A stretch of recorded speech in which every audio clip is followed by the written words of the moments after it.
Saya lulusan UNS Solo. Mungkin tadi ada perkenalan senior-senior saya ya dari Solo. Selamat malam dokter-dokter semua. Saya masuk UNS tahun 2006, lulus tahun 2012. Jadi cerita singkat tentang bagaimana saya masuk ke dunia estetika itu diawali setelah saya lulus. Saya ingin langsung bekerja, tapi pada waktu itu ingin agak santai dulu gitu, karena pasti kita tahu kalau koas atau dokter muda itu kan capek ya, banyak jaga malam. Jadi saya ingin agak santai dulu, tapi juga ingin langsung bekerja. Jadi akhirnya saya melamar dan mendapatkan pekerjaan di suatu proyek penelitian yang diadakan oleh Eijkman Oxford selama 1 tahun. Kemudian setelah kontraknya mau berakhir, saya berpikir lagi, saya akan kerja di mana?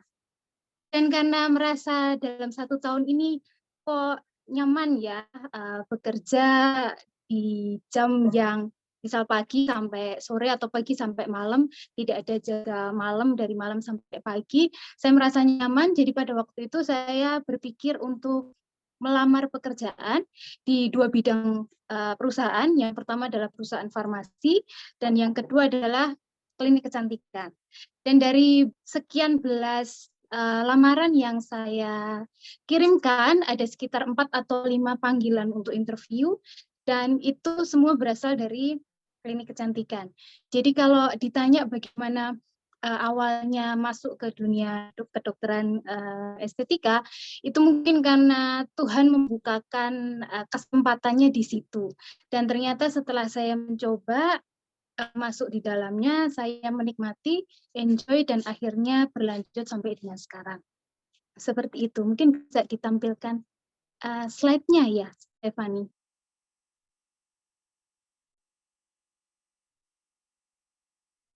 Next.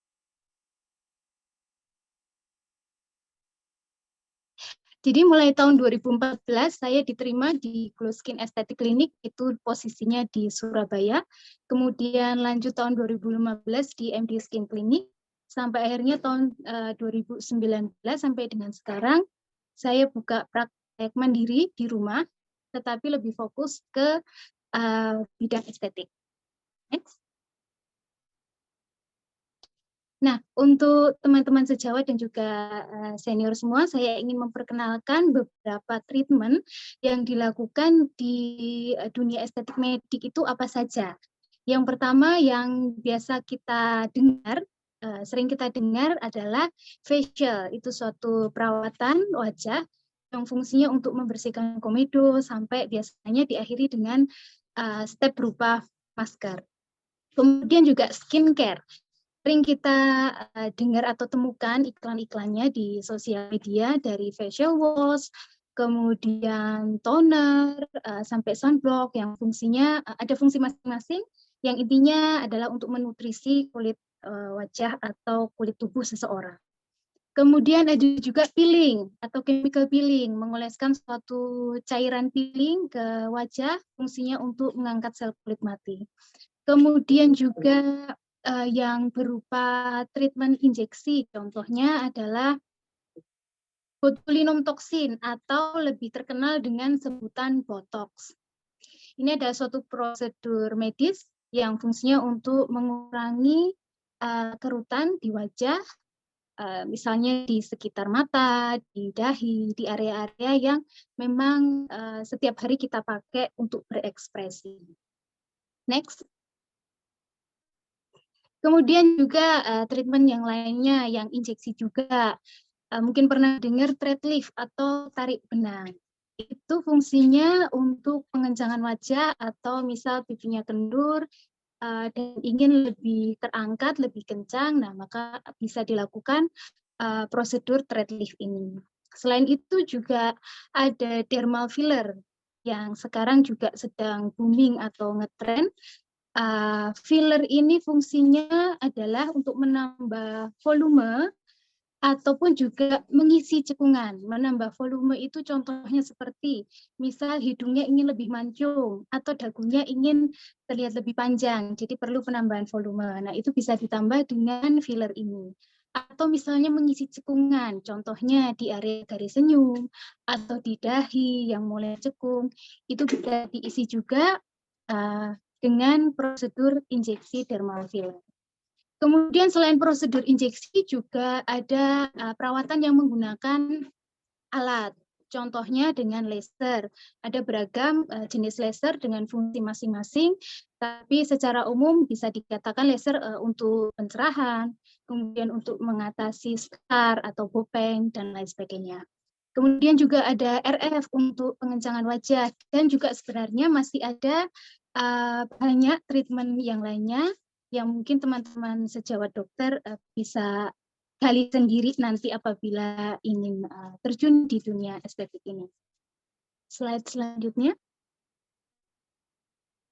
Nah, untuk teman-teman sejawat yang ingin memasuki dunia kedokteran estetik ini, di mana kira-kira teman-teman bisa mendapatkan pelatihan untuk belajar tentang ilmunya. Yang pertama adalah training internal, dalam arti seperti ini. Dulu saya mengira bahwa kalau saya ingin bekerja di suatu klinik kecantikan, maka saya harus punya sertifikat terlebih dahulu di bidang estetik. Ternyata tidak juga, tidak seperti itu. Ternyata ada klinik-klinik tertentu yang bahkan menerima fresh graduate gitu. Jadi dokter yang belum punya sertifikat di dunia estetik pun dipersilakan untuk melamar. Dan setelah diterima bekerja, maka klinik tersebut akan memberikan pelatihan kepada kita, dokter yang baru masuk di tempat itu, biasanya dari senior dokter di situ mengajarkan kepada juniornya. Atau selain itu juga bisa klinik tersebut akan mengirimkan kita untuk mengikuti suatu kursus estetika. Kemudian selanjutnya juga bisa kita secara proaktif kita mengikuti suatu pelatihan di lembaga pelatihan. Contohnya yang saya ikuti itu di lembaga estetika medik di Jakarta. Atau juga yang mendapatkan gelar diploma Triple EM itu yang mengikuti pelatihan dari American Academy of Aesthetic Medicine yang sedang membuat suatu pelatihan, mengadakan suatu pelatihan di Indonesia. Contohnya seperti itu. Dan sebenarnya ada lembaga-lembaga lain yang mengadakan training estetik ini. Teman-teman bisa searching lebih lanjut di internet. Kemudian selain itu, next, kita juga bisa mengikuti seminar yang diadakan oleh Perdawari. Perdawari ini itu perhimpunan untuk dokter yang bekerja di dunia estetik medik. Dan biasanya seminarnya ini ber-SKP, jadi lumayan juga untuk menabung untuk perpanjangan STR gitu ya. Dan biasanya juga sering diadakan di Jawa Tengah ada, Jawa Timur ada, yang Jawa Barat juga ada, yang lingkup nasional juga ada.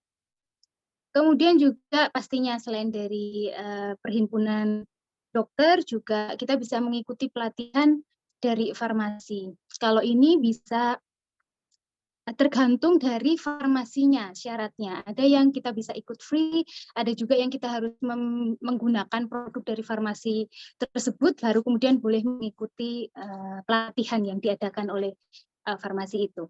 Seperti itu. Dan pelatihannya ini bisa berupa teori dan juga ada yang langsung dengan hands on. Jadi kita langsung belajar praktek menginjeksi di wajah pasien atau probandus ataupun melakukan treatment di wajah pasien seperti itu. Next. Nah, kemudian berkaitan dengan sertifikasi. Tadi kita sudah mengerti di mana saja kita bisa mendapatkan pelatihan dan mendapatkan sertifikat.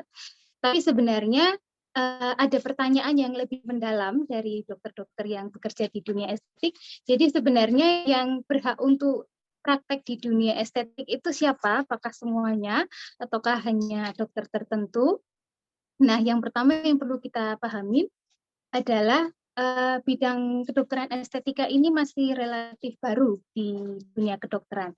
Bahkan saya saja pada waktu koas dahulu tidak diajarkan atau belum diajarkan tentang dermal filler, thread lift, dan lain sebagainya. Jadi memang ini masih relatif baru di dunia kedokteran. Kemudian juga cakupan ilmunya lumayan luas.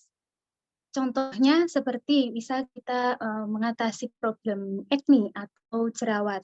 Tentu itu akan melibatkan dunia dermatologi, kemudian juga misal untuk pasien-pasien yang mengalami obesitas, ingin tampil lebih menarik, lebih langsing, tentu akan menyangkut dengan gizi, dengan hormon.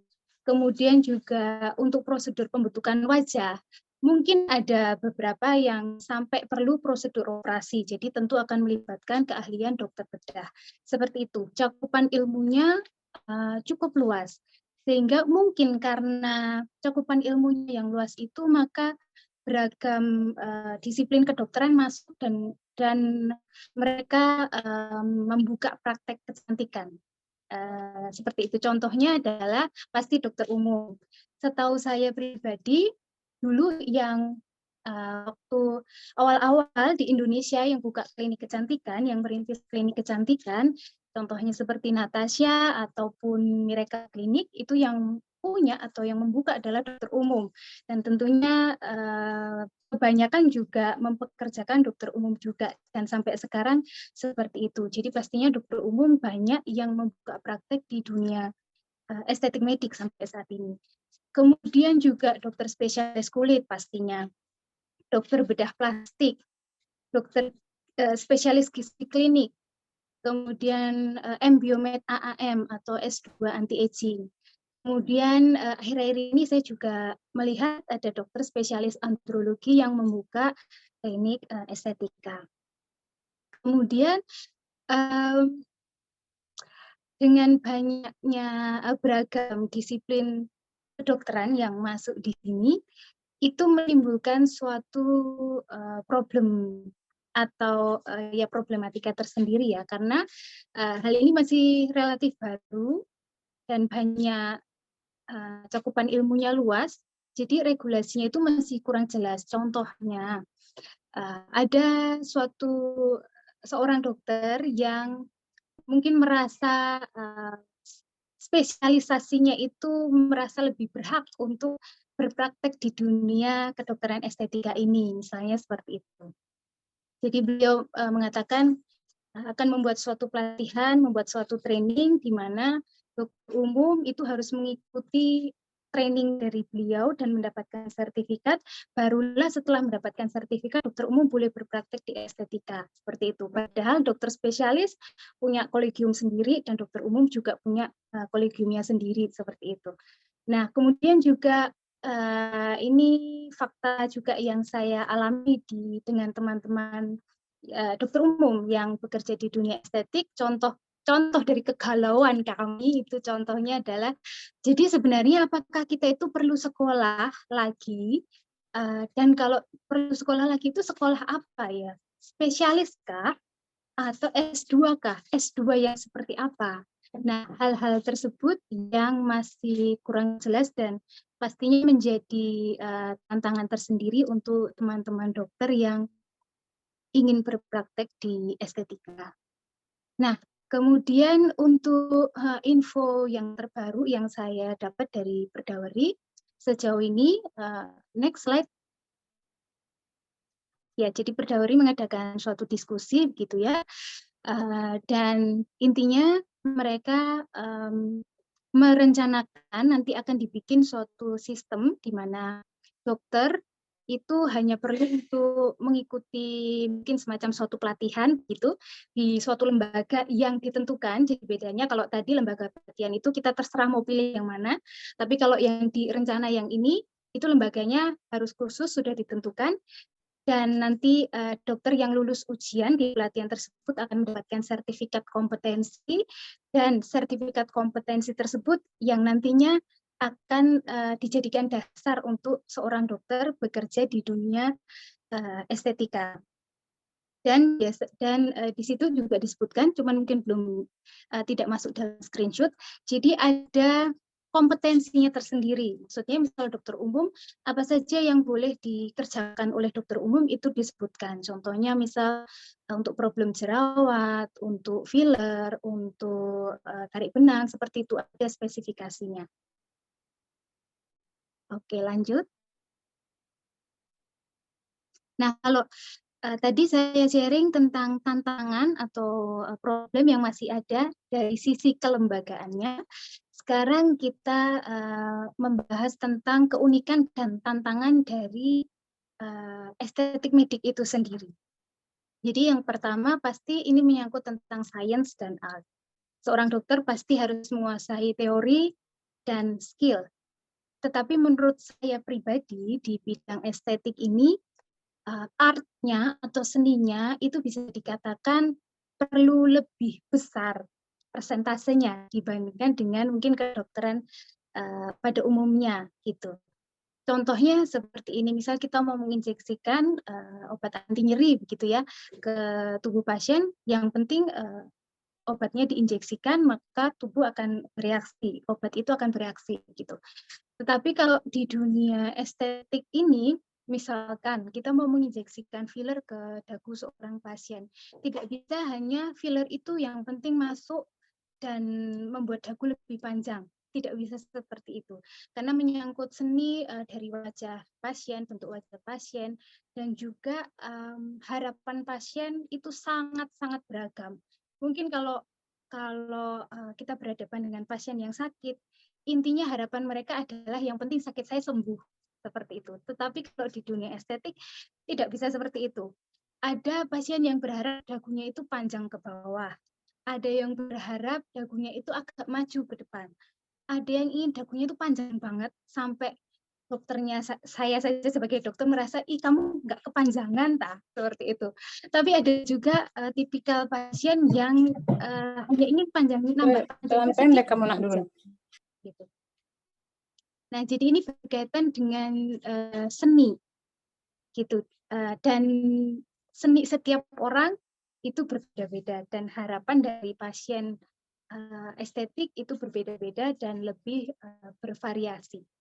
Seperti itu. Kemudian tantangan yang kedua menurut saya yang saya temui adalah kita berhadapan dengan pasien yang sehat. Sehat secara fisik, secara psikologis juga dalam keadaan yang sehat dan prima. Dan mereka punya kemampuan finansial. Biasanya orang yang melakukan treatment estetik itu paling tidak kebutuhan pokoknya pasti sudah terpenuhi begitu. Nah, tentu ini akan membuat konsekuensi-konsekuensi tersendiri. Contohnya adalah pasien itu sering punya tuntutan atau target tertentu. Misal hidungnya ingin semancung apa, dagunya ingin selancip apa, dan setiap orang berbeda-beda. Dan saya juga sering menemui pasien yang tipikalnya perfeksionis. Misal ada sedikit cekung, sedikit saja di hidung misalnya. Pada saat kami konsultasi ya tidak terlalu kelihatan juga, biasa. Tetapi buat pasien tersebut, dia melihat di cermin dan itu bagi dia sudah sangat mengganggu. Dan banyak yang seperti ini yang saya temui di dunia estetika. Kemudian karena kembali lagi pasiennya itu dalam kondisi yang sehat dan juga secara pikiran juga bisa berpikir dengan jernih, maka tipikalnya pasien itu cerdas.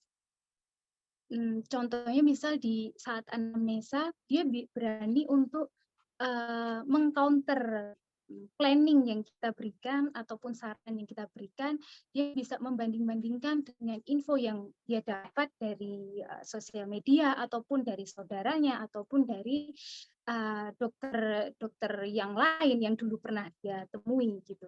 Jadi ada tipikal juga pasien menjadi dokter shopping atau suka pindah-pindah klinik atau pindah-pindah dokter gitu, karena dia cerdas dan juga tidak mudah puas dengan penjelasan dari satu dokter saja atau treatment dari satu dokter saja. Itu karakteristiknya. Kemudian juga berani komplain, berani mengatakan ketidakpuasannya terhadap pelayanan dalam artian konsultasinya ataupun tindakan yang kita berikan kepada pasien tersebut. Oke, next. Nah, saat ini saya ingin sharing sedikit tentang pengalaman saya karena sudah pernah bekerja di klinik estetik dan sekarang saya membuka praktek mandiri. Saya ingin memberikan gambaran kepada teman-teman sejawat. Barangkali teman-teman ada yang ingin masuk ke dunia estetik. Mungkin teman-teman sejawat bisa mempunyai gambaran ingin memilih yang seperti apa. Apakah lebih cocok bekerja di klinik atau merasa lebih ser kalau buka praktek mandiri. Yang saya rasakan sendiri, kalau ketika bekerja di klinik estetika, pasti secara waktu lebih terikat. Kemudian juga ada target. Saya tidak tahu teman-teman sejawat yang bekerja di rumah sakit ya. Cuman waktu dulu saya koas, kok setahu saya tidak ada ya dokter itu diberikan target, dokter A harus mendatangkan pemasukan kepada rumah sakit sekian ratus juta, misal seperti itu.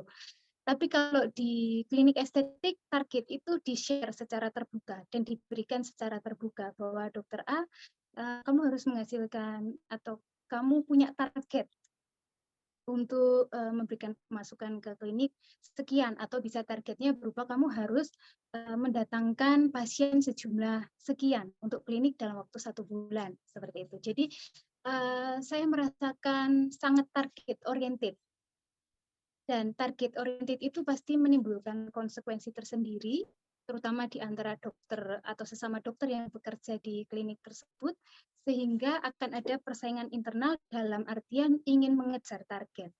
Apakah persaingan itu jelek? Tidak juga. Tetapi persaingan itu bisa positif, tapi juga bisa negatif. Gitu. Artinya persaingan yang tidak sehat sehingga memberikan tekanan batin tersendiri. Seperti itu. Itu kekurangannya. Tetapi kelebihannya menurut saya, kita sebagai dokter punya job desk yang cukup spesifik.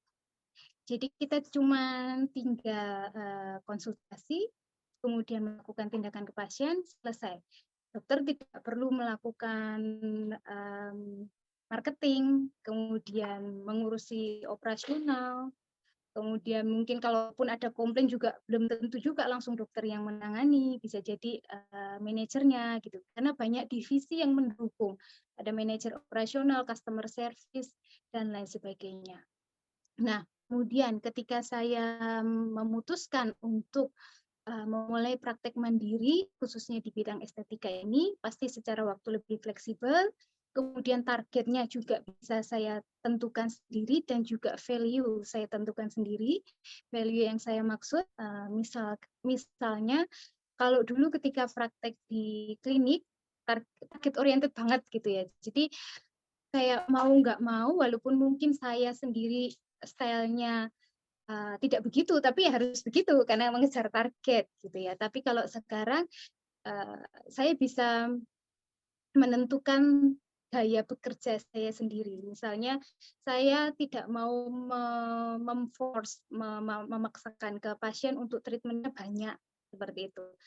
Misal cukup 1 atau 2 treatment saja itu sudah cukup. Oke, enggak apa-apa karena saya praktek bekerja sendiri. Tapi pada waktu di klinik dulu gitu karena mungkin terpengaruh oleh target oriented itu tadi. Jadi mungkin akan ada hal-hal yang saya tidak bisa lakukan dengan leluasa sesuai dengan style saya gitu. Tetapi ada kekurangannya yaitu pasti ya semua teman-teman dokter yang praktek mandiri pasti merasakan hal yang sama, mengurus sendiri dari perizinan sampai mungkin marketing supaya kita dikenal orang, dikenal pasien, sampai juga kalaupun ada komplain kita juga harus mengatasi sendiri seperti itu. Jadi job desk-nya lebih banyak. Dan juga karena kerja sendiri tidak ada banyak divisi yang mendukung, maka saya pribadi saya merasa perlu untuk lebih memperhatikan aspek legalitasnya. Maksudnya contohnya seperti STR, SIP, inform consent, jadi semua aspek-aspek legalitas itu dilengkapi supaya harapan saya tidak menambah-nambahi masalah seperti itu. Oke teman-teman, saya rasa itu sharing saya. Jadi intinya adalah kedokteran estetika ini merupakan suatu bidang kedokteran yang cukup baru dan saat ini sedang berkembang dengan pesat, tetapi di dalamnya pasti masih ada problem ataupun tantangan yang harus kita hadapi. Oke, thank you untuk waktunya. Selamat malam semua. Ya, ini saya lihat ada senior saya nih, Kak Victor Yosep. Udah lama Ya, ndak Rick. ketemu Ya, dulu. ya, salam salam ya, Rick. Ya, baik, siap. Ya, ya, ya Kak. Ya, ya puji Tuhan bisa sharing dengan teman-teman semua malam ini. Ya saya mungkin tidak seperti Dokter Tia, saya sangat rapi pakai slide, saya tidak menyiapkan PowerPoint ya. Kita sharing aja pengalaman ya malam ini. Em, ya jadi saya dulu PNS ya teman-teman ya. Saya dulu sempat PNS 6 tahun dan sejak 2014 November saya memutuskan untuk resign dari PNS. Ya mungkin saya lebih banyak sharing pengalaman pengalaman pribadi saya saja kepada teman-teman ya. Semoga bisa mungkin bermanfaat ya. Tidak harus sama persis ya. Saya percaya kita semua punya punya panggilan yang yang spesifik ya. Peran masing-masing, panggilan masing-masing. Semoga ya pengalaman saya bisa bisa jadi berkat ya, inspirasi buat teman-teman. Sebelumnya mari kita berdoa. Tuhan, terima kasih malam ini kami boleh bersama-sama berkumpul. Kami mau saling share pengalaman, kami mau belajar juga sedikit dari firman Tuhan biar uh, Tuhan sendiri yang bekerja dalam kehidupan kami sehingga apapun yang kami lakukan khususnya ketika kami memilih untuk menjadi entrepreneur di bidang kesehatan biar Tuhan yang pakai itu untuk jadi berkat bagi banyak orang dan nama Tuhan dipermuliakan dan kehidupan kami boleh menjawab panggilan Tuhan untuk jadi berkat bagi banyak orang. Terima kasih Tuhan, di dalam nama Tuhan Yesus kami berdoa dan bersyukur. Haleluya. Amin. Sebelum saya share, saya pengen share saya eh, diminta Dokter Yudi untuk share sedikit firman Tuhan gitu ya tentang entrepreneur. Kita baca sama-sama di Matius 25 ayat 14 ya. Eh, Ayat 14 sampai selesai mungkin tidak semua ya karena kepanjangannya 14 sampai 30 tentang talenta ya. Saya kira kita semua sudah hafal ayat ini, sudah sering baca ya. Perumpamaan tentang talenta. Ya, mungkin teman-teman bisa baca ya secara komplit mungkin karena waktu saya baca beberapa mungkin lompat-lompat ya. Jadi Matius 25 ayat 14 sebab hal kerajaan sorga sama seperti seorang yang mau bepergian ke luar negeri yang memanggil hamba-hambanya dan mempercayakan hartanya kepada mereka. Yang seorang diberikan 5 talenta, yang seorang lagi 2, yang seorang lagi 1, masing-masing menurut kesanggupannya. Lalu ia berangkat. Ya, segera pergilah hamba yang menerima 5 talenta itu menjalankan uang itu dalam bahasa aslinya trade ya, berdagang ya. Berdagang sehingga beroleh laba, keuntungan ya, profit ya, 5 talenta. Wah, ini mantap ya. Eh, Cuannya 100% ya. Dapat laba. Ini kita suka sekali kalau dapat hamba kayak gini. Terus yang dua juga dapat laba 2 talenta dan kemudian yang satu menguburnya gitu ya. Nah setelah itu tuannya balik terus kepada yang 5 talenta dan 2 talenta kita tahu bersama ya tuannya bilang baik sekali perbuatanmu hai hambaku yang baik dan setia ya good and faithful servant engkau telah setia dalam perkara kecil aku akan memberikan kepadamu tanggung jawab dalam perkara yang lebih besar dan seterusnya dan yang kepada kedua juga begitu yang satu Tuhan bilang apa uh, hai hamba yang jahat dan malas ya hai hamba yang jahat dan malas kamu sudah tahu bahwa aku menuai di tempat ayat 26 ya. Tidak menabur dan memungut dari tempat di mana aku tidak menanam. Karena itu sudah seharusnya uangku itu kau berikan kepada orang yang menjalankan uang, supaya sekembaliku aku menerima serta dengan bunganya. Sebab itu ambillah talenta itu daripadanya dan berikanlah kepada orang yang mempunyai 10 talenta itu. Karena setiap orang yang mempunyai kepadanya akan diberi sehingga ia berkelimpahan, tapi yang tidak mempunyai apapun juga yang ada padanya akan diambil daripadanya. Ya, jadi saya pikir kita semua, saya percaya mau jadi hamba yang baik dan setia ya. Firman Tuhan ini bilang hal kerajaan sorga itu sama seperti salah satunya ya. Dalam perumpamaan ini Tuhan bilang hal kerajaan sorga sama seperti seorang yang mau bepergian ke luar negeri, yang memanggil hamba-hambanya dan mempercayakan hartanya kepada mereka. Ya, jadi dalam konteks ini benar-benar ini saya pikir mirip dengan dunia entrepreneur ya, dunia usaha bisnis gitu ya. Ya jadi waktu apa? Saya juga dulu tidak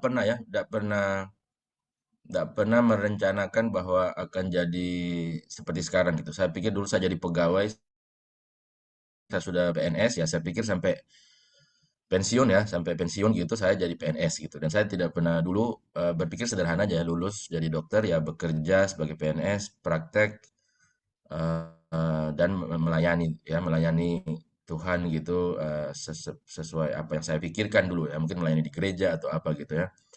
Nah, tapi memang eh, apa waktu kuliah saya sempat dimuridkan gitu ya, aktif dalam pelayanan kampus dan terlibat dalam pelayanan kampus dan kebetulan kakak rohani saya seorang misionaris gitu dan banyak belajar tentang misi dan saya merasa saya tangkap visi gitu waktu itu dan saya merasa Tuhan panggil saya terlibat dalam pelayanan misi khususnya misi suku terabaikan.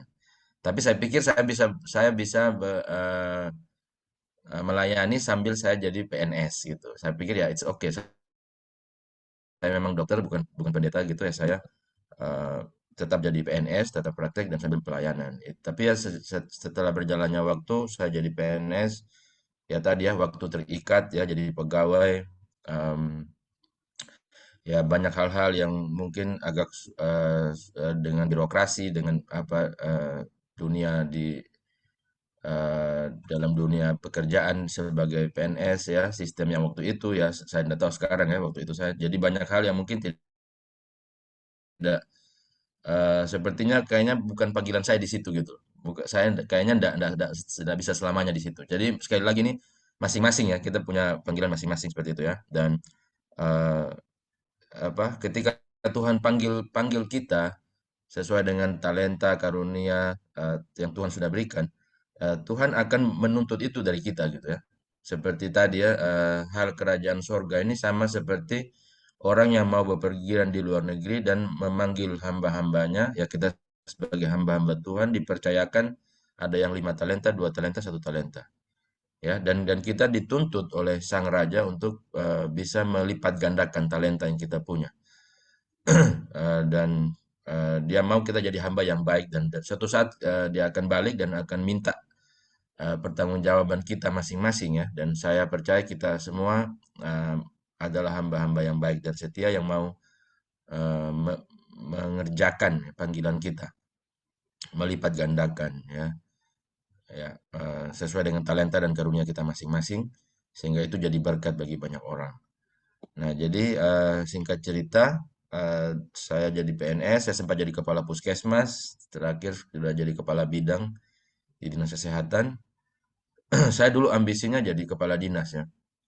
Saya pikir bisa buat kebijakan apa gitu ya. Tapi ternyata ya Tuhan merencanakan lain ya. Jadi ketika kita punya suatu ambisi atau apa rencana sendiri, eh, mu- eh, mungkin mungkin berbeda dengan rencana Tuhan buat buat kita gitu ya. Saya tidak tahu ya apa yang Tuhan mau buat kita masing-masing. Tapi ketika Tuhan panggil kita untuk suatu misi yang spesifik, kadang banyak hal yang perlu kita lepaskan begitu ya. Nah dalam konteks saya ya saya berhenti dari PNS waktu itu. Saya pikir wah ini cukup ekstrim begitu ya, cukup ekstrim karena eh, saya sama sekali tidak pernah rencanakan itu sebelumnya, dan penghasilan saya juga pas-pasan.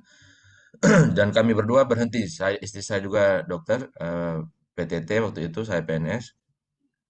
Jadi kami langsung berhenti bersamaan dan kehilangan gaji gitu. Tapi ya puji Tuhannya, waktu itu sudah ada apotek gitu ya, sudah ada apotek dan praktek swasta gitu, praktek mandiri, sudah lumayan jalan gitu. Jadi ya kami bisa hidup tanpa gaji waktu itu ya, walaupun kehilangan cukup banyak dari gaji. Nah, jadi singkat cerita ya waktu itu memang kan sudah mengurus izin praktek ya. Saya pikir teman-teman semua sudah tahu lah kalau masalah izin praktek gitu ya, mengurus izin praktek. Ya, waktu itu dinas kesehatan masih, sekarang ya ada juga yang satu pintu ya, perizinan satu pintu ya, mengurus apa rekomendasi ID gitu ya, surat keterangan segala macam. Nah, itu yang sekarang lagi heboh ya. Teman-teman kalau ikuti sekarang lagi heboh RUU apa Omnibus Law kesehatan ya, yang sedang digodok dan mungkin sedikit lagi disahkan, dan kemungkinan besar nanti tidak perlu lagi apa rekomendasi dari ID ya, kemungkinan besar ya tidak perlu rekomendasi. Jadi mau dibuat seperti di luar negeri gitu ya, tidak perlu rekomendasi, tidak wajib begitu, tidak menjadi syarat mutlak gitu rekomendasi organisasi profesi. Nah, itu mungkin melenceng sedikit ya. Jadi ya saya pikir teman-teman sudah tahu ya kalau masalah izin praktek, dan sudah ada apotek ya, puji Tuhan apotek waktu itu sudah jalan. Nah, jadi nah apotek ini ya, jadi ya saya pikir istri saya sebenarnya harusnya yang sharing ya. Istri saya yang lebih banyak ngurusin usaha kami ya, apotek gitu ya. Saya lebih banyak pelayanan sekarang sebenarnya. Jadi yang entrepreneur sebenarnya istri saya ya. Ya, mungkin cuma dia malu ya. Dia malu mau share. Nah, jadi ya puji Tuhan, apotek sebelumnya tuh sepi sekali ya. Apotek kami itu sebelumnya sepi sekali, dan puji Tuhan akhirnya pelan-pelan bisa jadi rame ya. Eh, Ya istri saya banyak bantu di situ ya, melayani pasien, ya mungkin banyak yang cocok dan lain sebagainya gitu. Jadi ya saya pikir apa tidak tidak mudah juga ya teman-teman ya. Apalagi sekarang ya saya lihat dengan persaingan ya, saya sendiri mengalami itu sekarang. Dulu misalnya saya sendiri apotek gitu ya di jalan itu, sekarang sudah ada 7 gitu ya apotek gitu, berjejer gitu ya. Awalnya dulu saya sendirian, sekarang 7 jajaran gitu ya. Ya, jadi di kampung, padahal itu di Sumba ya. Oh ya, saya lupa tadi, maksudnya ini saya sekarang di Surabaya, cuma waktu itu saya di Sumba ya. Saya dari Sumba Barat, NTT, sekarang di Surabaya, tapi masih bolak-balik. Jadi usaha saya itu klinik dan apotek di Sumba Barat. Nah, jadi apa? Sekali lagi sesuai dengan panggilan dan apa teman-teman ya dalam merintis usaha menjadi entrepreneur gitu di bidang kesehatan tidak mudah ya. Jadi masing-masing ada plus minus. Mau jadi pegawai, betul yang Pak Nadiem bilang ya, Pak Menteri Pendidikan ya, Nadiem Makarim, dia bilang eh, apa salah sekali ya kalau banyak motivator, dan dia kurang kurang setuju. Dia bilang banyak motivator itu bikin seminar, orang semua harus jadi entrepreneur gitu ya, harus jadi founder, harus jadi entrepreneur, itu tidak tidak juga ya. Dia bilang itu udah pasti salah gitu, karena memang betul ya. Saya juga akhirnya setuju dengan dia ya, dan tidak mudah untuk menjadi seorang entrepreneur jujur. Malah mungkin yang paling susah ya. Jadi pegawai ya kita tinggal kerja. Tadi yang seperti Dokter Tias bilang ya, tinggal kerja sudah ada job desk-nya, tidak usah mikirin apa-apa, ya tinggal sudah pasti dapat gaji gitu. Ya besar kecilnya sesuai dengan ini ya, gitu ya, dapat gaji, dapat apa. Dulu saya PNS juga ya, sudah tahu pasti dapat gaji gitu. Gajinya ya kemungkinan besar pasti naik terus gitu ya. Jasa juga kemungkinan besar naik terus gitu ya. Nah, setelah jadi entrepreneur, ya puji Tuhan ya, saya bersyukur, sangat bersyukur ya, Tuhan berkati lebih dari cukup. Cuma kadang tantangannya, pusingnya itu lebih dari waktu jadi pegawai gitu ya. Waktunya lebih bebas ya, waktunya lebih bebas ya, nggak perlu jam 7 udah di puskesmas ya, atau di dinas gitu ya, pulang jam 3 seperti itu, terus terikat ya, ikut rapat, apa dikasih tugas apa yang nggak bisa, ya waktunya pokoknya terikat, dan ya banyak hal gitu ya. Apalagi kalau swasta, mungkin pegawai swasta mungkin lebih enak gitu ya, kalau pegawai negeri ada birokrasinya, sistemnya, politiknya segala macam. wah jilat menjilat apa ya, belum masalah apa pertanggungjawaban mungkin yang kurang sesuai dengan hati nurani atau apa gitu. Ya, jadi apa ya plus minus gitu ya jadi pegawai, dan begitu jadi entrepreneur ya enak ya, bebas gitu, waktunya bebas. Tapi bukan berarti tidak ada masalah gitu ya. Kita ngurus semua, ngurus izin, ngurus karyawan, manajemen ya, marketing, promosi, ya kadang minus ya. Awal-awal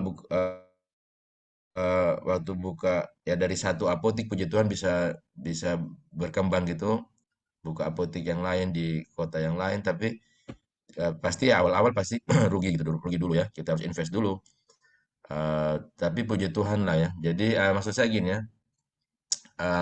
seperti hamba tadi ya dikasih 5 talenta, jadi 10 gitu ya, 2 jadi 4 ya. Saya pikir Tuhan kasih kita talenta untuk kita kembangkan. Ya dalam dalam hal bisnis pun saya baru ngerti juga ya, jadi walaupun saya bilang kita sama-sama hamba gitu ya. Kita sama-sama hamba, saya tidak merasa tuan di sini, tapi saya punya karyawan gitu dan saya mempercayakan sekarang ke apotik saya untuk mereka kelola gitu. Wah itu saya jadi rasa ya, wah ini firman Tuhan ini benar juga ya. Kalau kalau karyawan tidak bisa mengelola, menghasilkan keuntungan, wah kita stres sekali. Itu begitu juga Tuhan ya sama kita ya. Kalau kita dikasih talenta yang banyak sekali yang Tuhan kasih, saya baca-baca satu talenta itu 6.000 dinar ya. 6.000 dinar berarti sekitar 16 tahun gaji. Maksudnya kan satu dinar itu upah satu hari gitu ya. Jadi 6.000 hari ya, upah 6.000 hari. Jadi banyak ya Tuhan kasih talenta tuh, satu talenta pun tuh banyak sekali gitu. Apalagi 5 talenta, 2 talenta, ada yang 3 gitu ya. Jadi saya pikir Tuhan kasih talenta kita besar sekali dan Tuhan mau kita lipat gandakan itu jadi hamba yang baik dan setia. Nah, kebetulan Tuhan panggil saya di dunia misi, jadi sejak itu saya resign dari PNS, saya banyak di dunia misi ya. Saya terlibat mobilisator misi, bikin kursus misi gitu ya di gereja, di kampus. Dan saat ini Tuhan panggil sejak 2018, 2017 Tuhan bawa lagi saya ke Surabaya. Jadi waktu dulu di Sumba ya masih ngurus sendiri. Kami berdua tinggal di Sumba, apoteknya di Sumba. Tapi begitu ke Surabaya tahun 2017 itu benar-benar seperti firman ini ya. Saya seperti pergi gitu ya, pergi ke Surabaya dan mempercayakan 100% apotek itu klinik ke karyawan saya gitu ya. Jadi mempercayakan kepada mereka untuk mereka kelola. Ya puji Tuhan sampai sekarang masih berjalan ya, puji Tuhan masih berjalan dan masih menguntungkan walaupun banyak pergumulan ya, banyak pergumulan ya, ada banyaklah pergumulan ya, gitu, tidak tidak mudah gitu ya. Jadi kembali-kembali apa sih panggilan Tuhan buat buat kita masing-masing gitu ya. Ketika Tuhan suruh sesuatu, seperti saya tidak pernah mimpi untuk pindah ke Surabaya, tapi Tuhan bawa ke Surabaya. Saya tidak pernah mimpi mau pelayanan ke Sulbar, Tuhan bawa ke Sulawesi Barat gitu ya. Saya tidak tahu teman-teman apa sih yang Tuhan mau gitu ya. Jadi lebih ke saya pengen sharing lebih ke bagaimana teman-teman menjawab panggilan Tuhan dalam kehidupan teman-teman. Karena kalau kita mau punya ambisi pribadi, saya mau jadi ini, saya mau buka klinik kecantikan seperti dokter Tia, saya mau buka klinik seperti dokter Erik, buka apotek gitu. Oh, mendingan jangan deh gitu ya. Kalau itu bukan kehendak Tuhan, mendingan jangan. Saya jadi seperti ini karena ya itulah, maksudnya proses yang saya alami gitu dan mungkin tidak sama dengan teman-teman. Tapi kalau itu yang Tuhan mau gitu, jangan takut juga. Ya, jangan takut untuk memulai gitu ya. Karena Tuhan punya rencana dan tidak pernah gagal. Tuhan tidak pernah gagal ya. Jadi saya mau motivasi teman-teman ya kalau memang panggilan kebetulan memang saya panggilannya bukan bukan klinisi gitu ya. Saya tidak minat sama sekali untuk ngambil spesialis gitu. Saya tidak terlalu suka gitu ya menjadi klinisi, jadi spesialis yang tiap hari di. Tidak ada yang salah ya, tidak ada yang salah sekali lagi dengan jadi PNS ya. Bukan karena saya resign dari PNS, oh berarti jadi PNS salah gitu. Tidak ya. Sekali lagi teman-teman ya, jangan salah paham ya. Tidak ada yang salah jadi PNS, tidak ada yang salah jadi spesialis atau jadi apapun. Tapi sekali lagi, apa panggilan Tuhan buat buat kita masing-masing, dan bagaimana kita bisa jawab panggilan Tuhan dan bisa tadi menjadi hamba good and faithful servant yang ketika Tuhan datang kita menjadi hamba yang baik dan setia yang sedang mengerjakan apa yang Tuhan percayakan buat kita. Nah, kebetulan Tuhan Tuhan mau mau panggil saya untuk terlibat di dunia misi suku terabaikan, dan puji Tuhan akhirnya dengan menjadi entrepreneur ya, saya tidak perlu susah-susah untuk cari dana untuk pelayanan gitu ya. itu salah satu rencana Tuhan, saya baru ngerti. Jadi apotik saya selalu bilang ke tim, ke karyawan kita nih satu keluarga ya. eh, Apapun ya panggilan teman-teman, mau sebagai pegawai, sebagai klinisi, sebagai entrepreneur ya. Ya khusus tema hari ini memang entrepreneur ya, entrepreneur di bidang healthcare ya. Teman-teman yang memang panggilannya saya tidak suka kayaknya jadi pegawai, tidak suka jadi klinisi gitu, mau jadi entrepreneur ya tidak apa-apa, ayo ya. Ya mulai ya walaupun harus ngurus izin ya, ngurus segala macam ya, manajemen, karyawan, akan sangat banyak hal yang dikerjakan gitu dan dengan kondisi sekarang persaingan ya teman-teman, profitnya lebih tidak seperti dulu ya, profitnya tidak seperti dulu ya, mungkin Dokter Tias juga mengalami ya, banyak klinik kecantikan buka, saya lihat sekarangnya di Surabaya itu, waduh, satu satu ruko itu bisa 3-4 klinik kecantikan jejeran itu ya. Wah, nah Betul sekali, kebetulan Dok. istri saya juga baru dua, ya kebetulan istri saya juga baru 2 tahun ini ya, baru 1 tahun lebih lah ya ini merintis juga klinik kecantikan di Sumba ya, ya dan juga di Surabaya juga ya, dia join sama temannya juga apa dokter juga dari Manado ya, join klinik kecantikan di Surabaya ya, di Surabaya. Nah, jadi apa tidak mudah ya dengan persaingan sekarang, banyak sekali persaingan, keuntungan semakin kecil ya, jujur tidak mudah ya menjadi entrepreneur di bidang kesehatan. Kadang tidak worth it gitu ya.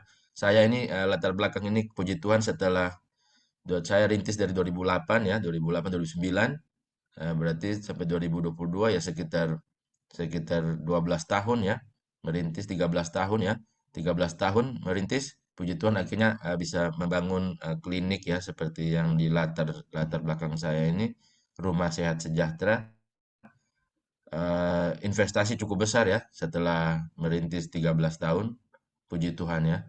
Walaupun sederhana juga ya, masih rawat jalan, baru 1 lantai ya.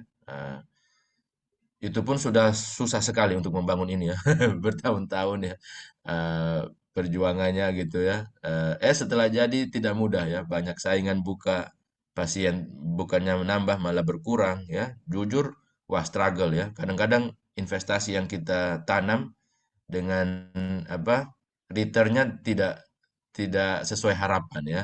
Tapi ya disyukuri ya, puji Tuhan disyukuri, Tuhan berkelimpahan ya. Nah, jadi kembali kembali sekali lagi kalau kita fokusnya hanya hanya uang, kita fokusnya hanya apa cuan cuan cuan, wah bisa stres ya. Ya Dokter Tias ya bisa stres. Tapi kembali lagi bagaimana oh ya sorry waktunya 5 menit ya.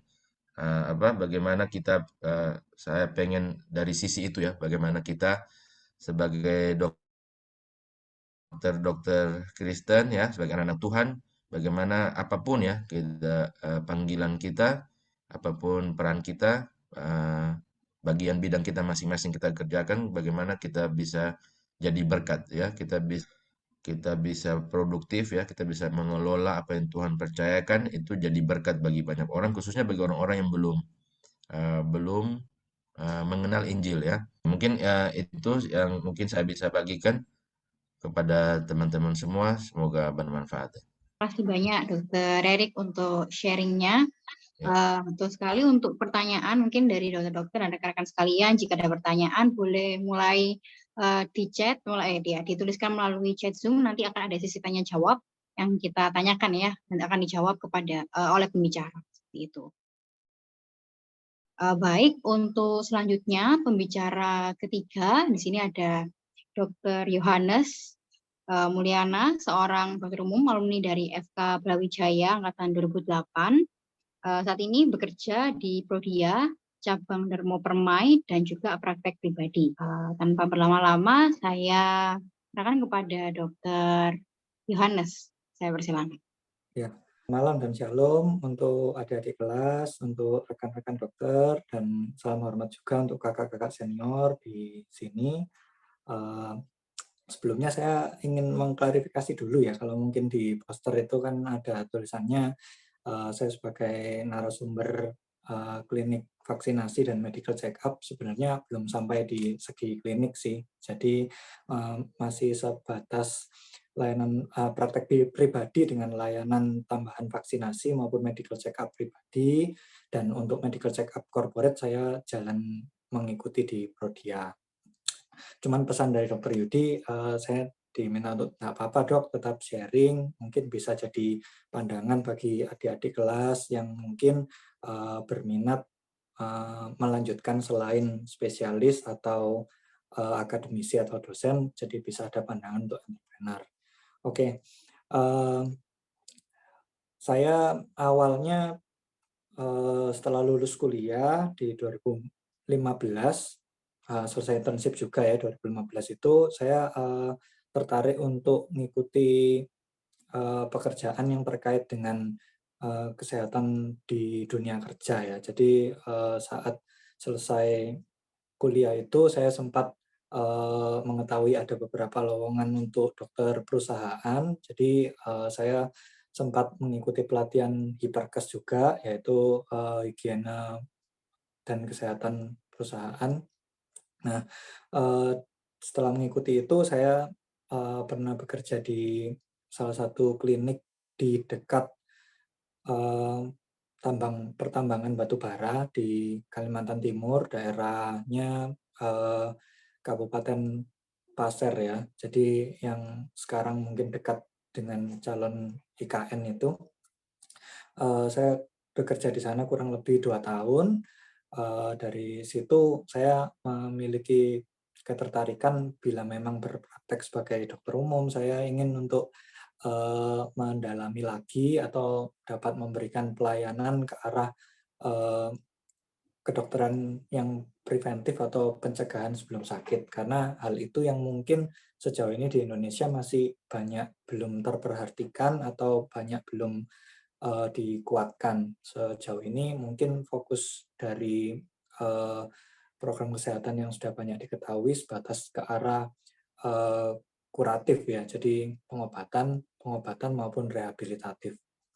Nah, setelah saya bekerja di klinik pertambangan, lalu saya mencari pengalaman untuk berpraktek di klinik maupun di rumah sakit swasta, dan pada akhirnya akhir ini saya menjalani praktek di Prodia, salah satu cabang Prodia di Surabaya Barat, dan jalan untuk praktek pribadi.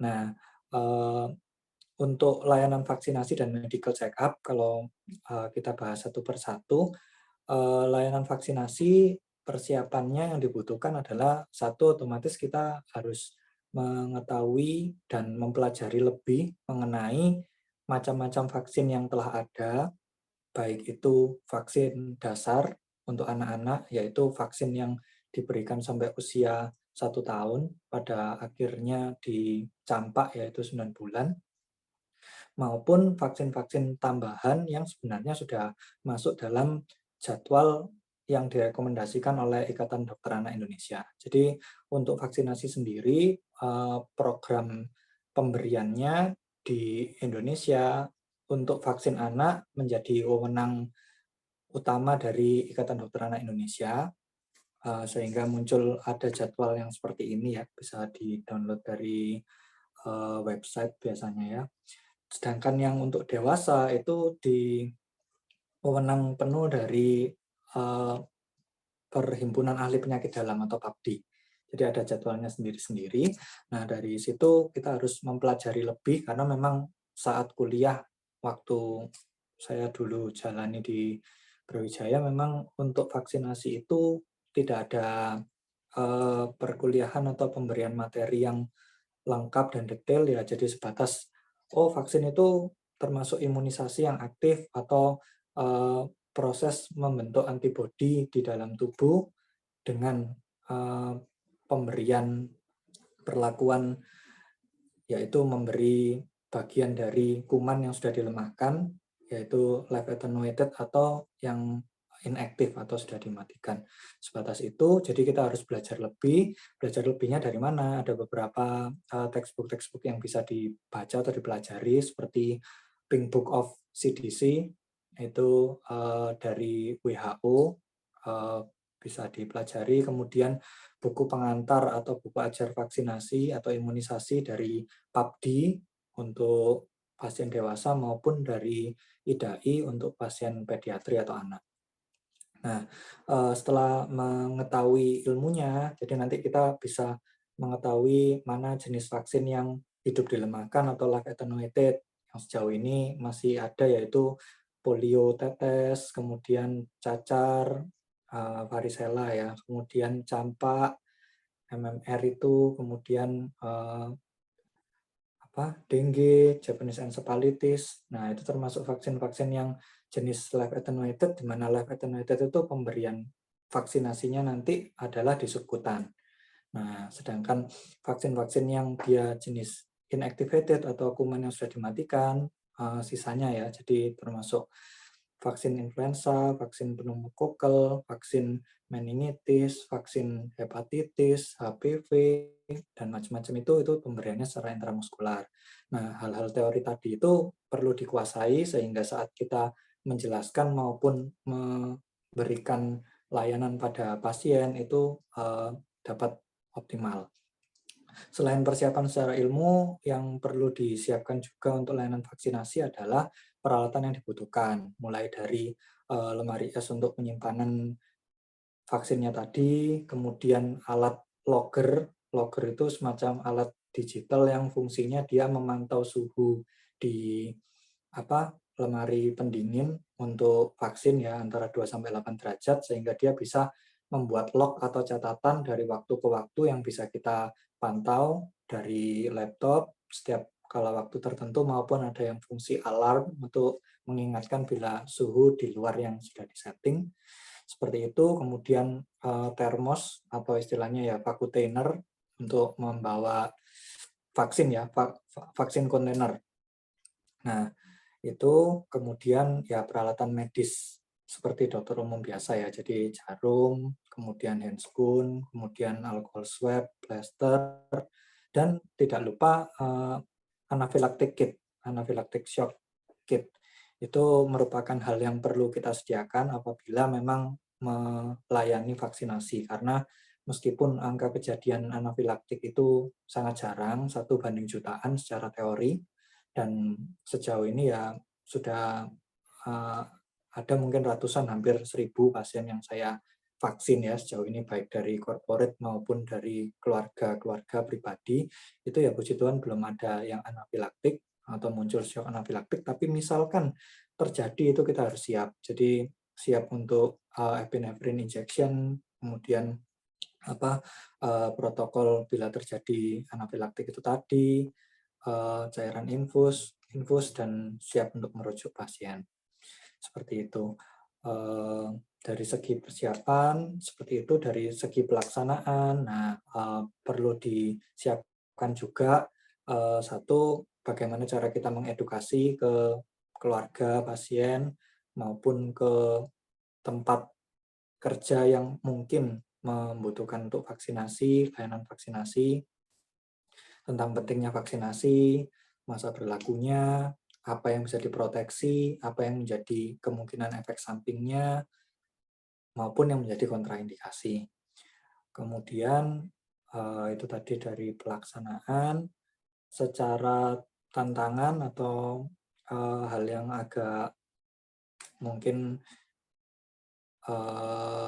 tak mudah untuk dihadapi kalau dalam hal vaksinasi itu, satu, kadang ada beberapa orang yang mudah untuk memblaming pada vaksin ya. Jadi, yang lalu anak saya dapat vaksin, terus besoknya dia jadi sakit ini, sakit itu. Nah, itu kita harus bisa menjelaskan dengan baik bahwa mana yang kategori termasuk KIPI atau kejadian ikutan pasca imunisasi. Dari KIPI itu sendiri kan dipantaunya selama 30 hari setelah vaksinasi. Nah, mana yang itu perkiraan termasuk pada kejadian yang kebetulan terjadi, atau mana yang berpotensi memang dari KIPI vaksinasi, sehingga hal itu kita bisa jelaskan ke pasien, dan bila memang sejauh didapati efek samping yang kita curigakan memang dari segi vaksin yang diberikan itu dapat dibuatkan laporan pada ini puskesmas atau lembaga pelaporan KIPI tingkat kota. Nanti bila memang dirasa perlu akan dinaikkan ke tingkat provinsi. Umumnya seperti itu untuk vaksinasi. Dan tantangan juga selain masyarakat, beberapa kalangan masyarakat yang mungkin masih mudah blaming pada vaksin, di sisi lain ada masyarakat yang merasa vaksin itu tidak perlu, atau bahkan mungkin merasa vaksin itu dengan diberikan vaksin itu berarti kan semakin tubuh kita diberi kuman. Nah, kalau kayak segitu kan nanti bisa merugikan. Nah, itu bagaimana kita bisa memberi edukasi, memberi contoh-contoh yang mudah dipahami oleh pasien maupun keluarga bahwa pemberian vaksin itu memiliki manfaat untuk meminimalkan resiko tertular, dan bila memang tertular pun tidak sampai parah umumnya terjadi infeksi yang terjadi. Nah, itu yang menjadi tantangan untuk dunia layanan vaksinasi ya, yang sudah saya jalani sejauh ini. Dari segi waktu saya termasuk pemula sih untuk layanan vaksinasi dan layanan medical check up pribadi yang di tempat praktek itu saya baru jalani mulai 2020 hingga sekarang. Jadi kurang lebih ya 2 tahun lebih sedikit ya. Jadi mungkin yang sudah lebih banyak pengalaman entrepreneur mungkin Dr. Tias dan Dr. Erik tadi ya. Nah, kemudian mengenai medical check up. Medical check up itu saya sudah mulai terjuni sejak pengalaman saya mengisi sebagai dokter di klinik dekat pertambangan batubara itu, di mana ternyata medical check up itu mungkin tidak seribet atau tidak semembingungkan bayangan saya pada awalnya. Kan saya mikir dulu kalau kita lihat reportnya medical check up itu mulai dari pemeriksaan fisik, pemeriksaan lab, pemeriksaan tambahan seperti spirometri, kemudian audiometri, kemudian tambahan pemeriksaan yang lain itu kok sepertinya banyak sekali, dan kita belajar dari mana. Nah, itu sebenarnya dari setiap klinik yang bekerja sama, baik itu klinik di tempat saya dulu bekerja dekat dengan pertambangan batubara ataupun yang sekarang di Prodia, itu ternyata sudah memiliki standar atau SOP yang memuat semua data klasifikasi dari bila pemeriksaan fisik dan termasuk sekian, ini termasuk hasilnya seperti ini, hasilnya seperti ini, sehingga itu tertata dan rapi, sehingga bisa dapat kita pelajari dengan sistematis sih. Itu untuk persiapannya. Jadi kita biasanya bila memang berminat ke arah medical check up atau hal-hal yang mungkin terkait dengan kedokteran di perusahaan, itu dapat mengikuti pelatihan hiperkes. Untuk pelatihan hiperkesnya sendiri, bila memang berminat, adik-adik dapat mengikuti pelatihan hiperkes yang diselenggarakannya oleh Disnakertran ya, Dinas Tenaga Kerja. Karena sebenarnya pelatihan hiperkes itu sendiri, setahu saya ada berbagai lembaga yang bisa mengadakan. Tapi umumnya yang diakui secara nasional dan sifatnya itu memang seumur hidup itu yang hiperkes yang diselenggarakan oleh Disnakertran. Seperti itu.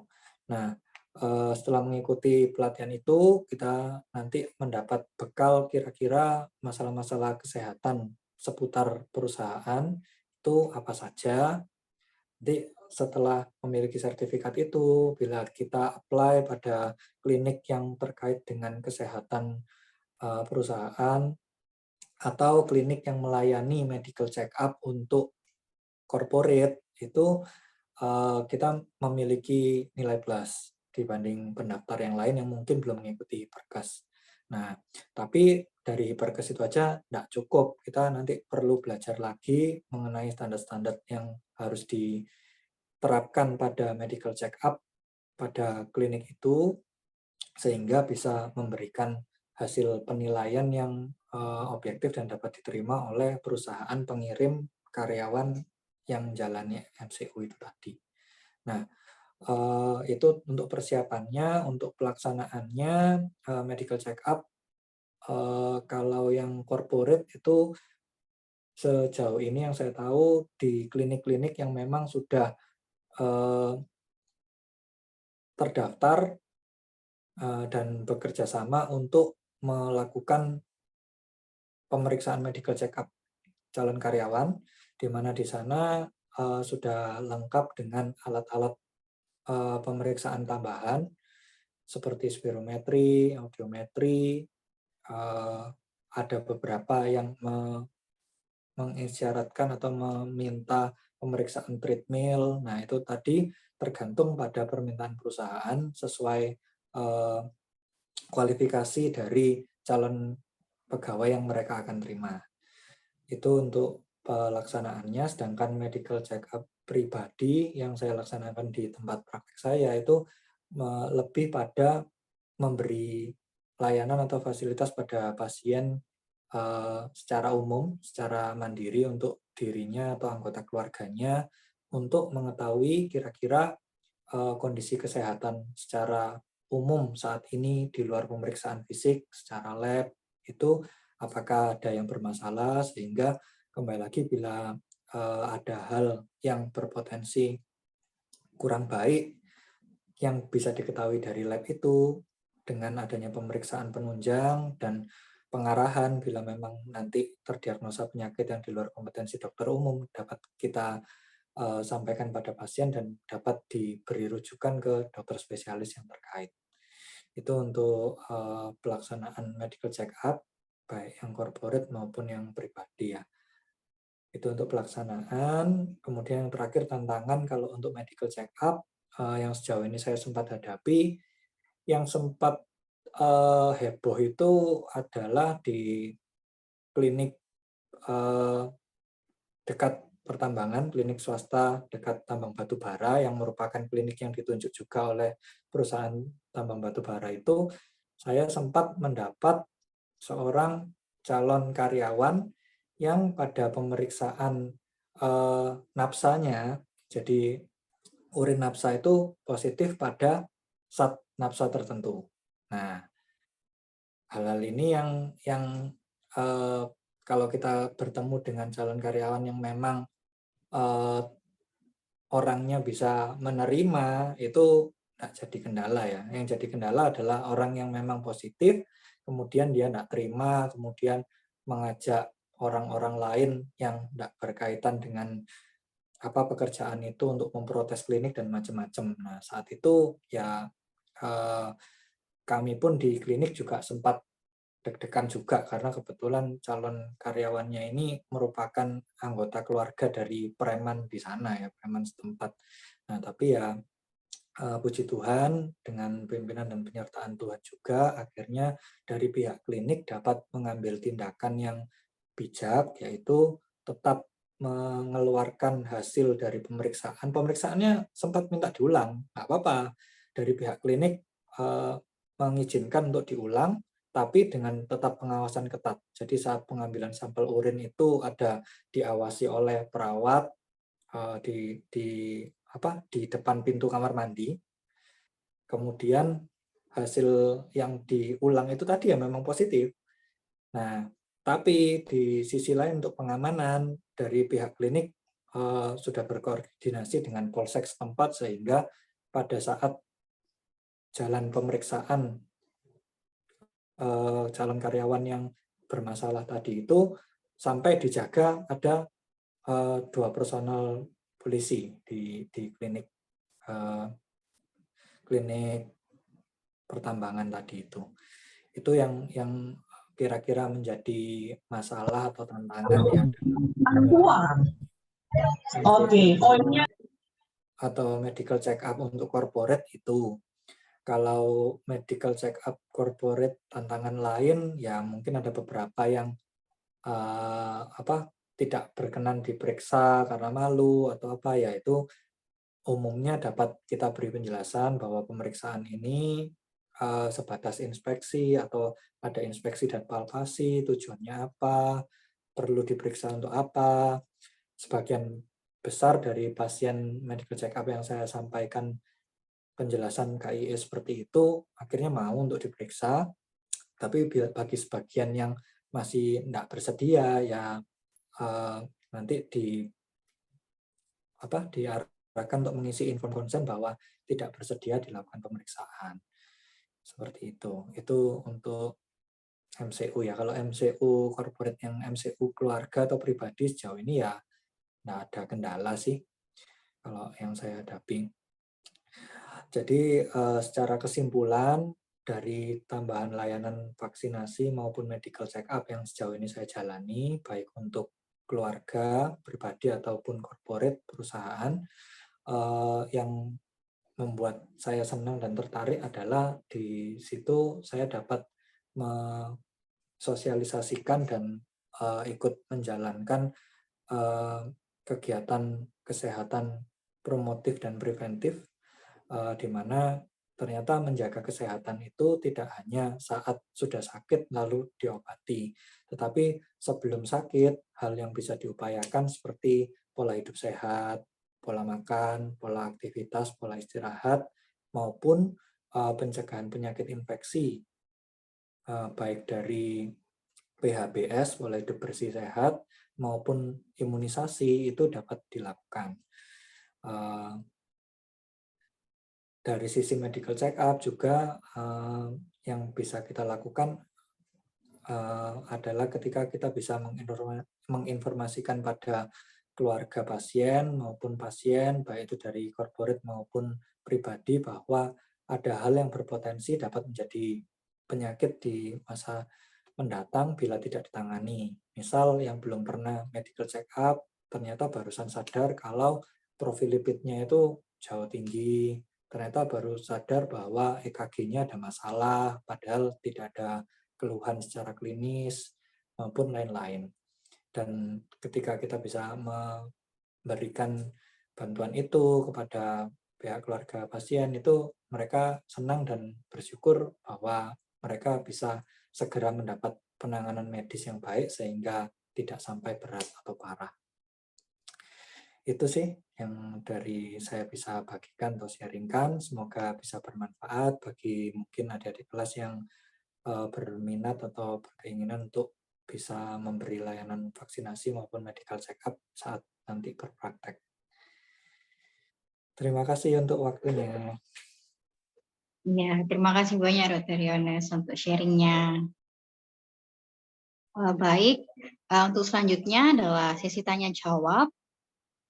Untuk pertanyaan yang pertama tadi yang sudah masuk di chat Zoom.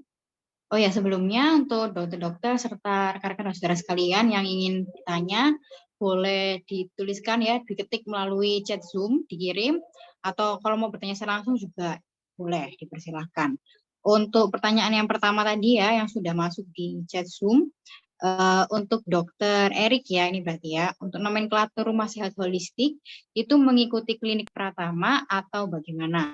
Silakan Dokter Erik, mungkin bisa dibantu jawab. Ya, ya mungkin ya tadi sorry saya lupa ya karena buru-buru. Jadi kalau untuk sekalian untuk apotik juga ya, apotik itu ya mungkin teman-teman ada yang punya pengalaman atau enggak ya saya jelaskan singkat saja. Apotik dulu kita perorangan bisa ya. Jadi semua apotik saya itu PSA-nya perorangan. Terus ya satu apoteker, satu apoteker penanggung jawab yang tidak boleh menjadi apoteker di tempat lain ya, hanya bisa di satu apotek aja. Dan butuh minimal satu asisten apoteker gitu ya. Jadi butuh satu asisten apoteker, mengurus mereka yang apoteker itu dan asisten mengurus rekomendasi organisasi profesi apoteker ya, seperti dokter gitu ya untuk izin praktek. Jadi urus surat izin apotek dan surat izin praktek apoteker, SIA dan SIPA gitu ya. Dulu itu bisa begitu. Sekarang saya juga baru tahu. Tapi ini tergantung daerah ya. Ini negara kita ya. Kadang-kadang aturannya beda-beda tergantung daerah. Sekarang saya baru tahu harus PT ya. Jadi yang bisa jadi pemilik sarana apotek itu hanya apoteker. Wah, ini juga saya kaget setengah mati. Wah, ini konflik kepentingan juga kita ya. Karena mungkin enggak tahu ya, apoteker enggak mau dokter punya apotek, jadi harus apoteker ya. Ada apoteker enggak di sini? Jadi sekarang apoteker yang boleh punya apotek, yang boleh jadi pemilik sarana apotek hanya apoteker. Ya, kalau bukan apoteker harus dalam bentuk yayasan atau PT. Wah, ini pusing ya. Ini saya mau ngurus perpanjang ini apotek ini ada satu yang apotekernya pindah, akhirnya terpaksa harus pakai PT. Dan yang lain juga berarti mengikuti. Wah, ini akan cukup rumit ya ke depannya. Jadi harus PT ya perorangan. Itu satu mungkin ya teman-teman yang mau buka apotek ya harus dalam bentuk PT ya kalau bukan apoteker sendiri gitu. Nah, terus tadi ya rumah sehat itu klinik, Dok. Jadi dulunya praktek pribadi ya, praktek pribadi. Cuma saya sudah, jadi saya harusnya Pak Anies Baswedan bayar royalti sama saya ya. Ya, Pak Anies kan baru mungkin tahun lalu ya, atau 2 tahun lalu. Saya dari 2008 lulus kuliah, dari tahun 2008 sudah punya visi rumah sehat gitu ya, rumah sehat. Tapi waktu itu masih praktek pribadi dan tahun lalu jadi klinik Pratama ya, klinik Pratama rawat jalan ya. Nah, cuma saya kasih nama rumah sehat sejahtera. Kebetulan saya sekarang dosen di Ciputra, saya ditanya gitu mau usul apa ya, mata kuliah apa gitu. Saya coba iseng-iseng aja coba usul mata kuliah dampak kesehatan rohani terhadap kesehatan fisik gitu, terhadap pencegahan penyakit. Datanya disetujui gitu. Mungkin satu-satunya di Indonesia ya ada mata kuliah itu ya, Fakultas Kedokteran ya. Cuma saya yang ngajar itu ya. Jadi spiritual medicine ya, the role of spiritual medicine in preventive medicine gitu ya. Ya saya coba-coba cari ternyata literaturnya cukup banyak sekarang ya. Ya terima kasih Dr. Hedwin yang banyak bantu ya. Dan di salah satu tokohnya itu Harold Kunig ya, dokter psikiatri di Amerika. Ya banyak risetnya ya. Ternyata memang berdampak gitu ya kesehatan rohani. Jadi ya saya pengen pengen eh, apa eh, ada konseling kesehatan rohani gitu ya karena ternyata memang berdampak terhadap kesehatan fisik gitu dan mental ya mungkin nanti rencana di Surabaya juga mau melayani itu ya spiritual medicine ya kalau Tuhan kehendaki pelayanan holistik seperti itu ya kan saya pikir ya supaya pasien juga ada pilihan ya tidak hanya fisiknya aja yang diobati tapi secara spiritual juga. Karena ya ternyata memang yang kita tahu bersama ya sangat sangat mempengaruhi gitu ya sangat berdampak. Jadi ya kesehatan fisik ya sama pentingnya juga dengan kesehatan rohani gitu. Ya dalam beberapa hal mungkin lebih penting gitu ya. Kita tahu bersama ya lebih penting ya kesehatan rohaninya. Oke, mungkin itu. Baik, terima kasih banyak Dokter Erik untuk jawabannya. Mungkin dari dokter, rekan-rekan atau saudara-saudara yang lain ada yang ingin bertanya, boleh langsung di-unmute jika berkenan.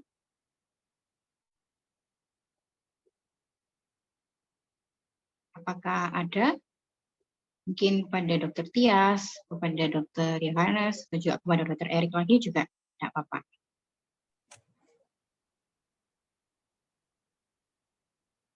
Mungkin sembari menunggu pertanyaan, saya ingin nambahin yang tentang perizinan Oh ya, boleh apotek Dokter. tadi ya, yang Dokter Erik.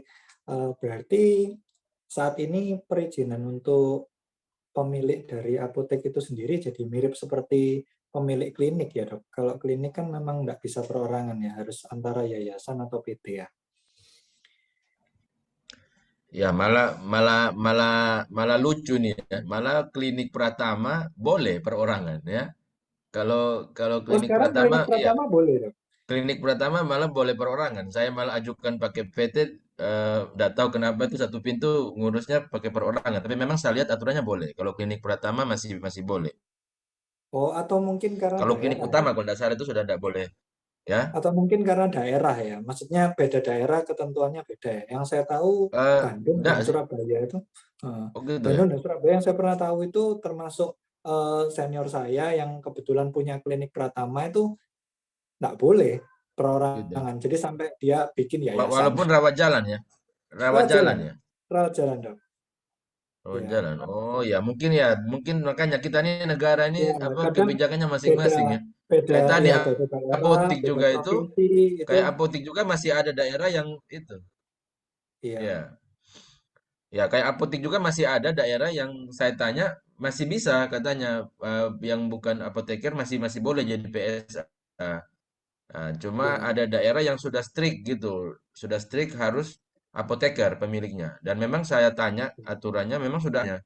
Wah, ini saya pikir wah bahaya ini kalau gini udah memang konflik kepentingan ya gitu ya. Mereka bikin aturan iya, tidak tidak padahal kan lucu ya namanya pemilik sarana kan harusnya bisa siapa saja, tidak harus orang kesehatan ya. betul. Siapapun bisa Iya, jadi pemilik dong, investor. Nah, tapi ya, penanggung jawabnya apoteker harusnya begitu. Ya ini cuma ya, nggak ngerti deh ini makanya ini kadang-kadang undang kayak begini yang konflik kepentingannya. ya, Iya. ya.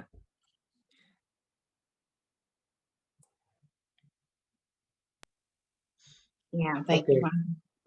Oke, Saya lihat ada pertanyaan dari Dokter ya, Harpina ya. ada pertanyaan dari Dr. Harpina untuk Dr. Yohanes. Ya. Apakah praktek medical check-up keluarga atau pribadinya itu gabung dengan praktek pengobatan dan apa kerjasama dengan lab untuk pemeriksaan penunjangnya? Terima kasih.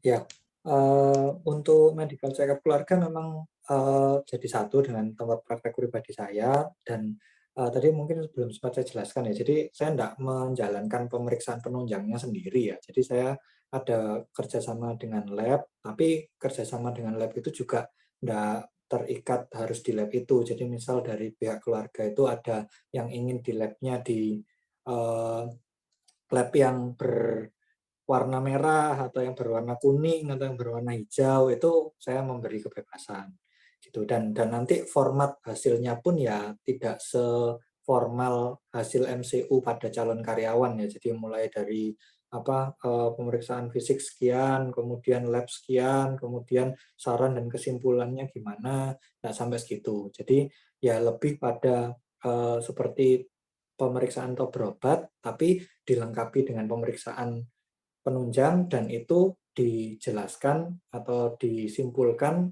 pada pihak pasien itu sih. Gitu. Baik dokter ya, terima kasih Dr. Yohanes untuk jawabannya. Apakah sudah cukup menjawab Dr. Harpina? Oh ya, Atau ada pertanyaan lanjutan mungkin? ya terima kasih Dokter Yohanes. Saya soalnya pernah kerja di MCU ya di Balikpapan Klinik Tirta. Dan kalau Oh saya iya, sih sehari-hari di puskesmas, Dok. Jadi maksudnya agak mirip ya. Jadi screening dan deteksi penyakit. Maksudnya kan selama ini kita kalau saya sih biasanya praktek tuh praktek BPJS. Jadi kebanyakan ya. memang pasien atau rujukan yang di ini. Nah, tapi memang menarik kalau MCU itu. Tapi misalnya MCU-nya ini apa bentuknya ada hasilnya yang dilampirkan ke pasien atau bagaimana, Dok? Karena kalau dulu saya di MCU Tirta itu ada hasil dan itu kan sudah format dari perusahaan Betul. ya. Ya, corporate ya dok berarti. Ya, benar. Nah, kalau misalnya MCU pribadi sebagai dokter umum yang bukan kesehatan kerja itu seperti apa, Dok? Maksudnya apa masuk kompetensi kita atau harus ada kalau hiperkes kan mungkin banyak yang ikut ya. Iya. Atau ada pengurusan apa misalnya yang saya kurang tahu. Iya. Benar. Sejauh ini tidak ada sih dok. Jadi ya sebenarnya MCU untuk keluarga atau pribadi itu sebenarnya ya lebih ke kebutuhan pribadi ya. Jadi artinya nggak perlu perizinan tertentu mengenai formatnya dari pihak keluarga atau pasien itu ingin dibuatkan laporan, ya sebenarnya laporan kan seperti kesimpulan dari hasil pemeriksaan apa, kemudian sarannya apa, itu kalau kita ingin menyediakan bentuk tertulis boleh, atau kalau kita menjelaskan secara lisan dirasa cukup, ya apa-apa juga sih, gitu. Jadi kalau yang saya sejauh ini bagi yang pihak pribadi atau keluarga itu rata-rata pihak pasien merasa cukup dengan penjelasan lisan ya. Jadi enggak perlu sampai diketikkan lembar laporannya gitu, enggak seperti itu. Tapi bila memang ada yang menghendaki atau menginginkan, ya boleh diberikan satu lembar. Intinya dari pemeriksaan fisik yang cenderung berpotensi masalah apa, dari pemeriksaan penunjang yang berpotensi masalah apa, sehingga sarannya apa, seperti itu. Terima kasih, dokter. Ya,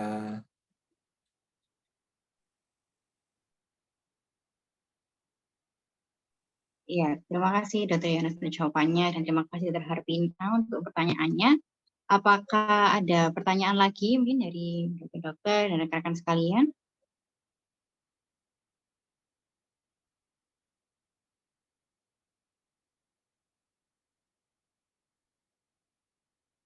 Oke, mungkin jika tidak ada, mungkin saya bisa minta dari masing-masing pembicara mungkin dia ada closing statement nih setelah tadi yang di-sharingkan. Oh, ini ada satu lagi pertanyaan. Untuk Dokter Tias dari Dokter Kian, permisi dokter, apakah praktek mandiri dokter memerlukan perizinan khusus sebagai klinik estetik atau bisa sebagai praktek dokter umum seperti biasanya? Terima kasih dokter. Oke dok, saya coba bantu jawab. Sejauh ini perizinannya masih sama seperti praktek umum biasanya, tetap STR dan SIP seperti biasanya, karena seperti yang tadi sempat saya jelaskan bahwa belum ada regulasi yang pasti yang jelas harus mengurus suatu izin tertentu atau harus sekolah S2 tertentu, belum ada syarat itu semua. Jadi tetap STR seperti biasa, SIP seperti biasa, dan yang penting buat saya adalah melakukan sesuai dengan kompetensinya kita saja gitu. Dalam artian misal kita sebagai dokter umum ya tidak perlu mengerjakan sampai yang prosedur bedah, apalagi yang bedah mayor, seperti itu aja sih. Jadi mengikuti kompetensinya kita aja. Sejauh ini seperti itu sih. Baik, terima kasih Dokter Tias untuk jawabannya. Apakah sudah cukup menjawab Dokter Kian atau mungkin ada pertanyaan lanjutan?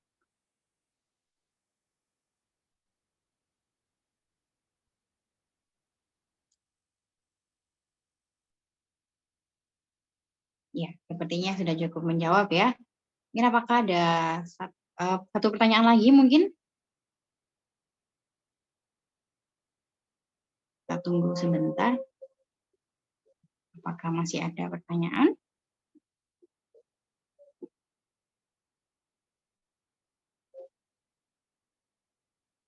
Ya, baik. Jika tidak ada mungkin sudah cukup ya yang tidak ada yang bertanya lagi.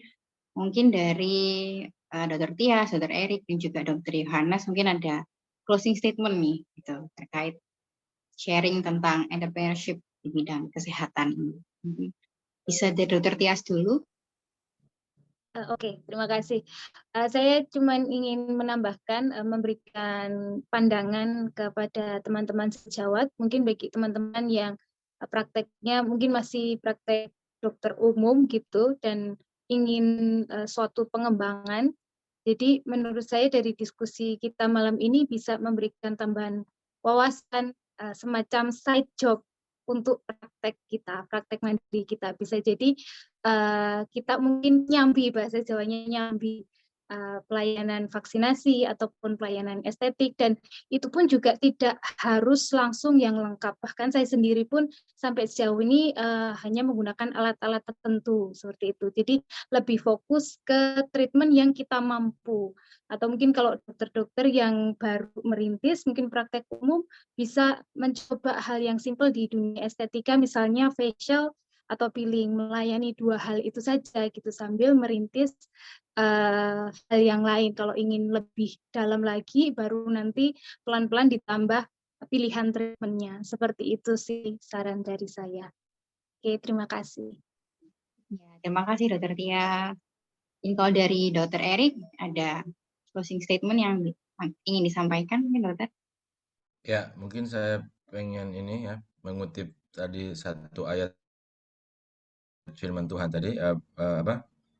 Hai hambaku yang baik, engkau telah setia ya dalam perkara kecil, aku akan memberikan kepadamu tanggung jawab dalam perkara yang lebih besar ya. Masuklah dan turutlah dalam kebahagiaan Tuhanmu. Jadi jangan minder gitu ya. Saya mau bilang saya tidak seperti langsung tiba-tiba seperti sekarang ya. Punya 5 apotik, 1 klinik gitu. Nggak, dulu mimpi pun tidak ya. 1 apotik pun dulu tidak pernah mimpi ya. Saya dulu gaji PNS, CPNS ya dulu. 1 jutaan ya. Saya tidak pernah mimpi. Jadi setialah dengan perkara yang kecil ya, dari gaji 1 jutaan ya, tidak ada apotek ya, tidak ada pasien ya. Saya praktek 1-2 tahun pertama itu tidak ada pasien ya. Wah, sampai saya pikir, wah ini bahaya nih, tidak ada pasien nih. Gimana nih ya? Tapi ya puji Tuhan, Tuhan percayakan ya, dari 1 pasien, 2 pasien, 3 pasien ya, sampai waktu itu sempat 30-an, 40-an pasien sehari ya. Saya dulu dari Askes ya, dari dokter Askes waktu sebelum BPJS masih Askes ya. Itu dari satu peserta cari 1-2 peserta ya, 10 peserta sampai 100 200 jadi 1000 2000 ya, sempat sampai 3000-an waktu itu waktu udah jadi BPJS ya. Nah, jadi teman-teman ya, setialah dengan perkara kecil ya. Kita setia dengan perkara kecil yang Tuhan kasih ya, dari gaji yang terkecil sekalipun, saya dari 1 jutaan, 2 jutaan ya, dari tidak ada apa-apa ya. Saya juga dari keluarga yang sederhana. Orang tua saya sempat kolaps ya, sempat bangkrut usaha hanya susah ya, susah. Saya dulu kuliah hampir tidak bisa kuliah juga ya karena tidak ada duit ya. Tidak apa-apa ya teman-teman, kita semua punya proses masing-masing, dijalani setia dengan perkara kecil ya.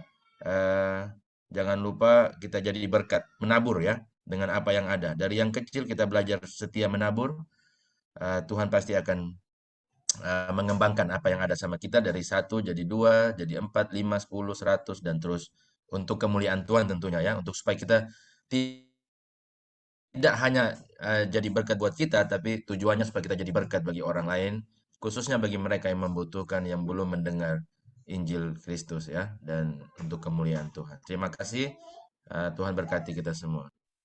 Terima kasih Dokter Erik. Selanjutnya dari Dokter Yohanes, silakan Dokter.